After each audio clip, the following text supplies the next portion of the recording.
Indonesia bakal segera menjadi pemain baterai mobil listrik kelas dunia. Pabrik baterai mobil listrik rencananya akan dibangun di Karawang, Jawa Barat, di lahan seluas 330.000 meter persegi. Dengan proyeksi mulai beroperasi di semester 1 tahun 2023, pabrik ini diharapkan menghasilkan sel baterai lithium-ion NCMA dengan total 10 gigawatt-hour setiap tahunnya, yang dapat memenuhi kebutuhan lebih dari 150.000 unit mobil listrik. Pabrik ini adalah hasil patungan Hyundai Motor Group dan LG Energy Solution dengan nilai investasi 1,1 miliar dolar Amerika Serikat. Pemilihan lokasi di Karawang dinyatakan berdasarkan pertimbangan dekat dengan ibu kota Jakarta, serta memiliki jaringan transportasi lengkap, baik bandar udara, pelabuhan, dan juga jalan bebas hambatan.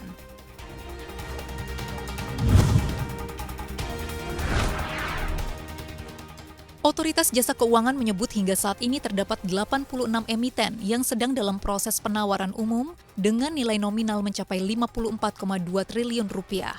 Hal ini meliputi penerbitan obligasi dan sukuk, saham perdana atau IPO, hingga penawaran umum terbatas lewat right issue. Sementara hingga 27 Juli, penghimpunan dana di pasar modal telah mencapai 116,6 triliun rupiah atau naik 211% secara tahunan. Dan tercatat ada 27 emiten baru yang IPO dengan total nilai dana terhimpun 7,61 triliun rupiah. OJK turut menyebut pemulihan ekonomi global masih terus berlanjut, terutama di negara ekonomi utama dunia, seiring dengan laju vaksinasi dan mobilitas yang mulai kembali ke level pra-pandemi. Kebijakan moneter negara utama dunia diperkirakan masih akomodatif, sehingga mampu menurunkan resiko likuiditas di pasar keuangan global.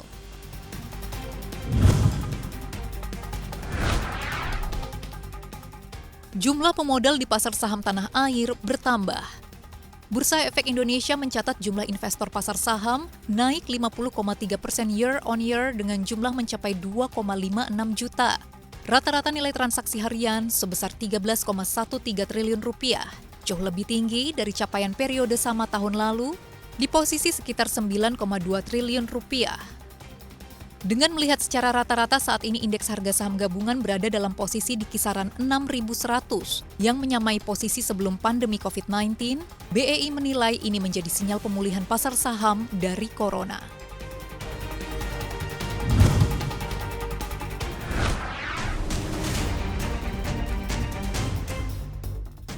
Bank Sentral Amerika Serikat, The Federal Reserve, memutuskan untuk mempertahankan suku bunga acuan di kisaran 0 hingga 0,25% pada hari Rabu.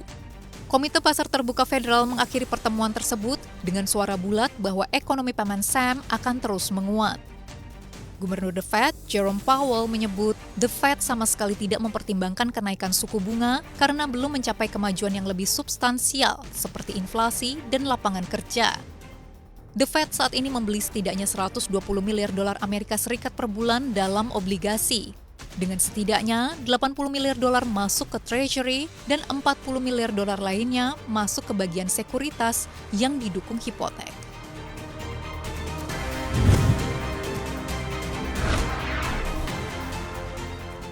Kinerja keuangan Facebook sumringah sepanjang kuartal 2 tahun ini. Facebook mencatatkan pendapatannya naik 56% secara year on year mencapai 29,1 miliar dolar Amerika Serikat. Sementara labanya tercatat hampir 10,4 miliar dolar dan mengalahkan ekspektasi analis di kisaran 8,7 miliar dolar. Meski begitu, CFO Facebook, David Wehner, memproyeksi kinerja bisnis hingga akhir tahun tidak begitu cemerlang, karena ada potensi perlambatan penjualan yang disebabkan oleh perubahan beberapa peraturan. Salah satunya karena otorisasi pelacakan kebiasaan pengguna yang diterapkan Apple belum lama ini. Selain itu, Facebook terancam RUU anti-monopoli yang diusulkan oleh anggota parlemen di Amerika Serikat bulan lalu. Jika aturan ini goal sebagai undang-undang, maka Facebook harus bertanggung jawab atas konten menyesatkan yang mungkin diunggah oleh pengguna Facebook.